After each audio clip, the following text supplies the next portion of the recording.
Hello every one needs awareness. So நண்பர்களே, டிவோர்ஸ்னா ஈஸியாக peoples things wrong. கோர்ட்டில் டிவோர்ஸ்னா சிக்னேச்சர் பண்ணுற மேட்ரஸ் இல்லை. அதாவது ஒரு மியூச்சுவல் டிவோர்ஸ்க்கு 6 மாதம் cooling off period times is mandatory. Contested டிவோர்ஸ்னா சொல்லவே தேவையில்லை. அதாவது கண்டஸ்டட் டிவோர்ஸ்னா ஒய்ஃப் டிவோர்ஸ்க்கு அப்ளை பண்ணுறாங்க, ஹஸ்பண்ட் அவங்கள எதிர்த்து ஃபைட் பண்ணுறாங்க, அவங்க சொல்லக்கூடிய அலகேஷன்ஸ்லாம் அவங்க மறுக்கிறாங்கன்ற பட்சத்தில் இன்னும் கடினம்.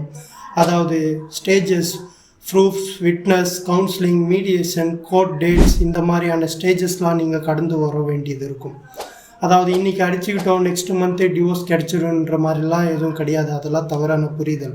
லீகலி அண்ட் எமோஷ்னலி ஸ்ட்ரக்சர்டு டிவோர்ஸ்க்கு நீங்கள் கிரவுண்ட்ஸை ப்ரூவ் பண்ண வேண்டியது இருக்கும். குரூயல்ட்டி, அடல்டரி, ப்ரெசம்ப்ஷன் ஆஃப் டெத்து, அப்புறம் கன்வர்சேஷன், மென்டலி டிஸார்டர், இந்த மாதிரியான வேலிட் கிரவுண்ட்ஸ்லாம் நீங்கள் ப்ரூவ் பண்ண வேண்டியது இருக்கும். ஸோ டிவோர்ஸ் ஈஸி இல்லை. அண்டு லீகலி உங்களுக்கு கைடன்ஸ் இருக்கும் பட்சத்தில் ஸ்மூத்தாக ஹேண்டில் பண்ணலாம். லா தெரிஞ்சால் லைஃப் ஈஸி. தேங்க்யூ.